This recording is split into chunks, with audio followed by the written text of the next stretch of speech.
ak ku mën a ñëw ku koy bind 3 temps la le passé le présent et l'avenir. Président de la République aussi depuis quelque temps noonu lay defee discours am boo xoolee dafa commencer par suñu héros yi rendre leen hommage et puis ñëw ci tey wax aussi suñu ëllëg. Je pense que loolu discours structuré la et c'est à saluer quand même et donc mu ngi bëgg a fréquent un tout petit peu. beneen bi ci topp mooy gis naa ni aussi am na ay pàcc yu mu jël na loo xamante ni peut-être ñëpp a ko bokk. C'est même abstrait mais c'est notre soubassement mu jël muy la nation sénégalaise mu rappeler les fondamentaux dem na sax ba ni Sénégal famille lañ loolu c'est important cette fameuse phrase de Jacques Chirac qui disait que une nation est une famille c'est une mentalité mais aussi am na leneen lu mu wax aussi lu am solo après dinaa ci ñëw côté économique mais li nga wax dafa am solo mais foofu man rafetlu naa ko mais am na lu ma doon xaar ci moom parce que maa ngi koy wax boobu ba tey xam nga boo jëlee les présidents Diouf ak Abdoulaye Wade bon Senghor sax peut-être ñun xale la ñu woon wala fekke wuñ ko man peut-être mais duñu xool discours am mais le président Abdou Diouf mi nga xamante ne ñun moom la ñu fekkee donc ak le président Abdoulaye Wade la plupart du temps moom su ñuy def seen i discours dañuy tàllal seen loxo dañu naan j'appelle l'opposition dañ koy tudd bon loolu aussi parce que xam nga dialogue bi président di wax soo xoolee comme ni ko Souleymane waxee boo xoolee dialogue politique la parce que c'est le contexte qui est là et le contexte moom moo ko imposé et c'est normal te li ko doon gën a firndeel sax mooy peut-être que président de la République woon na opposition bi ñu bañ démb mënoon na aussi gën a firndeel waat loolu ni leen donte leen di woowaat en fait dana na ko gën a jëmmal aussi mu wane loolu parce que damay gis ni président dans son discours chaque fois du citer opposition bi mais enfin le discours ne s'adresse pas à l'opposition le discours s'adresse à la nation non tout entière. c'est deux choses foofu lay ñëw xam nga soo waxee les forces vives en fait am na lu war a ñëw te man dama jàpp ni am na loo xamante ni mënu ko def sans mu def ko acteurs politiques yi am loo xamante ne da koy def avec les forces vives de la nation c'est important boo xoolee dialogue bu mujj bi sax bu ngeen xoolee dañ ko defoon ñaari pàcc dafa am partie boo xamante ni nii ça concernait l'aspect politique beneen partie bi ça concernait les forces vives mais enfin bref li ma mun a wax foofu noonu mooy le président de la République am na yeneen yoo xamante ni peut-être que xew na fi peut-être que man dama jàpp ni en fonction du dialogue mënoon na ci wax pour que ñu xamante ni dialogue bi kat lii la undu parce que en réalité soo xoolee le président de la République bi muy wax dialogue dafa am 3 choses xam nga dafa am le dialogue rompu mais dafa am le dialogue attendu mais aussi dafa am le dialogue évité nag c'est opposition ak pouvoir depuis quelque temps dialogue rompu c'est opposition comme pouvoir maintenant dialogue attendu dañ koy xaar ci moom parce que moom moo yor lenge yi te moom moo war a woote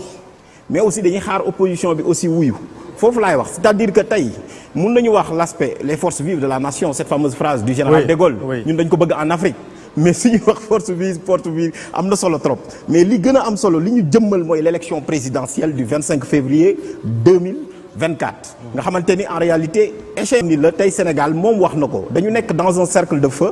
boo xamante ni tey jii nii extrémisme violent dafa commencé dugg ci yenn états yi mais aussi instabilité dugg donc su boobaa noonu ñi mu seqal langue gi day wax ak ñoom parce que soo xoolee mais problème bi du armée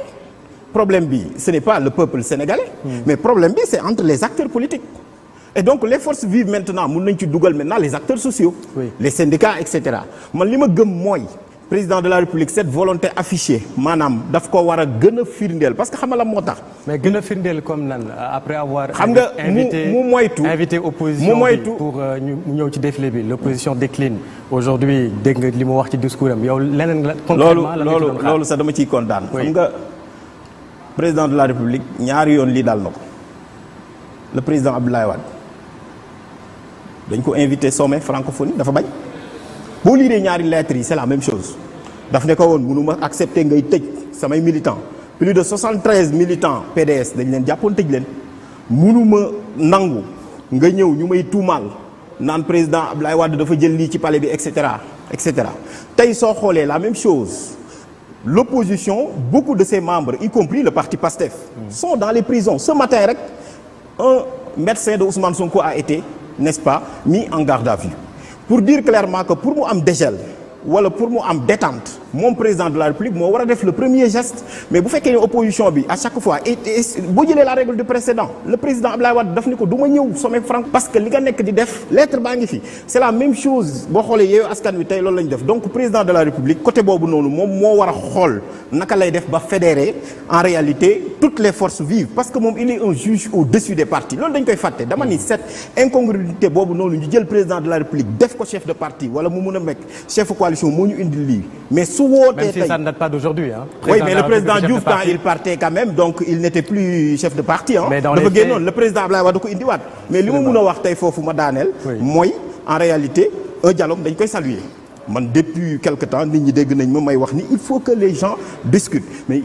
sur la base quand même en réalité des termes de référence sincères parce que président de la République man dama jàpp ni à chaque fois moom bu nekkee en mauvaise posture lay woote dialogue